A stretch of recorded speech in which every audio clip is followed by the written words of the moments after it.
21 বছরের ভালোবাসার মানুষগুলোর ভালোবাসাকে বিসর্জন দিয়ে 2 বছরের ভালোবাসার মানুষটার হাত ধরে চলে এসেছিলাম।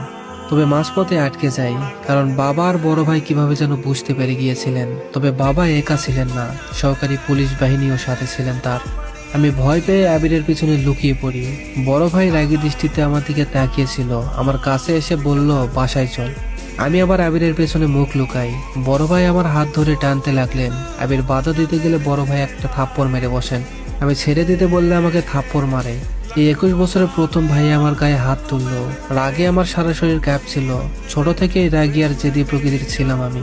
পুলিশ এসে আমাকে বলল, আপনি আপনার বাবা ভাইয়ের সাথে বাসায় যান, আমরা দেখছি কি করা যায়। বলেই আবিরকে অ্যারেস্ট করে। আমি পুলিশকে সরাসরি বলে দেই আমার বাবা ভাই নেই। বাবা হয়তো ওই দিনই সব থেকে বড় ধাক্কাটা খেয়েছিলেন, কারণ ভালোবাসার মানুষের দেওয়া আঘাত বিষের তৈরি তীরের মতো বুকে বাঁধে। বড় ভাই আমাকে আবার চর মারতে এলে বাবা থামিয়ে দেয়। আমি বাবার দিকে তাকিয়েছিলাম। বাবার চোখে কোনো প্রাণ ছিল না বলে আমার মনে হয় না। বাবাকে ছাড়তে বলে ভাইয়া বাবাকে বলে, বাবা আমাকে ছেড়ে দাও, ওর এত সাহস, ও তোমায় অপমান করে। বাবা মুচকি হেসে পুলিশের দিকে তাকিয়ে বলল, দারোগা সাহেব, আমারই ভুল হয়েছে, এটা আমার কলিজা না। আমার কলিজা হলে এই কথা কোনোদিনও বলতে পারতো না। তারপর বাবা আমার দিকে তাকিয়ে বলল, ক্ষমা করবে মেয়ে, আসলে আমার কলিজা ছিল একটা, সে আজ কলিজাটা ছিদ্র করে কোথায় যেন চলে গিয়েছে। তোমরা যাও। বড় ভাইয়া দূরে সরে যায়। আমি হাজার চেষ্টা করেও বাবাকে ডাকতে পারছিলাম না। চোখ থেকে শুধু জল পড়ছিল। তখনই বুঝতে পারছিলাম আমি কি বড় ভুল করে ফেলেছি।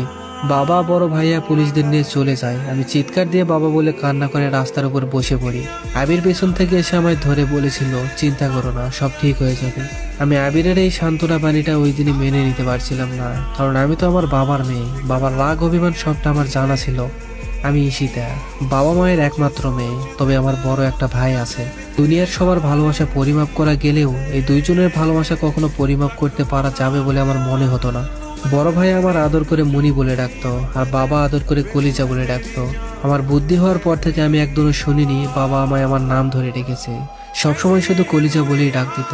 আর আমিও বাবার এই ডাকটাতেই বেশি প্রশান্তি খুঁজে পেতাম। বড় হওয়া অব্দি একটা দিনও একটা ক্ষণ বাবা আমায় বকা অব্দি দেননি। মায়ের তো দূরের কথা, আম্মা মাঝে মাঝে বলতো, মেয়েদের এত আদর দেওয়া ভালো না, বুঝলে, বেশি আদর দিলে পোলাপন খারাপ হয়ে যায়। বাবা তখন রাগী দৃষ্টিতে মায়ের দিকে তাকিয়ে বলতো, আমার আর আমার কলিজার মধ্যে তুমি আসবা না। ও আমার কলিজা, আমার সব ভালোবাসাটুকু ওর জন্য, আমার পরিটার জন্য। আমি যতক্ষণ অবধি বাসায় পৌঁছাতাম না, বাবা তেমাতার মোড়ে কাছে এসে দাঁড়িয়ে থাকতো আর বাসায় মাকে খাবার রেডি করে থাকতে বলতো। আমি কলেজ থেকে ফিরলে বাবা ভাইয়া মা তবেই খাবার খাইতো। সবসময় নিজেকে রাজকন্যা মনে হতো। এটাও মনে হতো আগেকার রাজকন্যারা যদি এখন বেঁচে থাকতো তবে হয়তো তারাও আমাকে দেখে হিংসা করতো। আবিরের সাথে আমার পরিচয়টা হয় কলেজেই। প্রথমে ফ্রেন্ডশিপ, তারপর বেস্ট ফ্রেন্ড, তারপরে ভালোবাসার মানুষ। কি নেশায় পড়েছিলাম জানি না, যার জন্য বাবা মা ভাইয়ের ভালোবাসাটাও আবিরের ভালোবাসার কাছে ফিকে বা তুচ্ছ মনে হলো। আবিরের সাথে আমার রিলেশন চলাকালীন সময়ে ভাইয়া কিভাবে যেন বুঝতে পেরে যায়, আর তার ফলেই আজ আমাদের পালানোর মতো এত বড় খারাপ কাজটা করতে হলো। কারণ ভাইয়া আমার জন্য বিয়ের সম্বন্ধের কথা বলা বলি করছিল, আর আবিরকে ছাড়া অন্য কাউকে বিয়ে করা আমার পক্ষে সম্ভব ছিল না। আবিরের বাসাতে ঢুকেই প্রথম যে আঘাতটা পাই আমার শাশুড়ি আর ননদের থেকে, সেটা হলো তারা মুখ বাঁকিয়ে বলছিল, মেয়ে দেখলে ঠিক আছে, বিয়ে করলে ঠিক আছে, তো দেশে কি লম্বা মেয়ের অভাব ছিল? এই ব্যাটলা মেয়ে তোর চোখে পড়লো কেমনে রে? আমি চুপ করে মাথা নিচু করেছিলাম। শুনেছিলাম আবির ওর মায়ের বাধ্য ছেলে, কিন্তু মা পাগল ছেলে এটা জানতাম না। বাধ্য আর পাগলের মধ্যে পার্থক্য আছে। পাগল হচ্ছে ঠিক ভুল বিচার না করেই এক পক্ষ নিয়ে কথা বলে, আর বাধ্য হলো ঠিক ভুল বিচার করে সঠিকটাকে সাপোর্ট করে।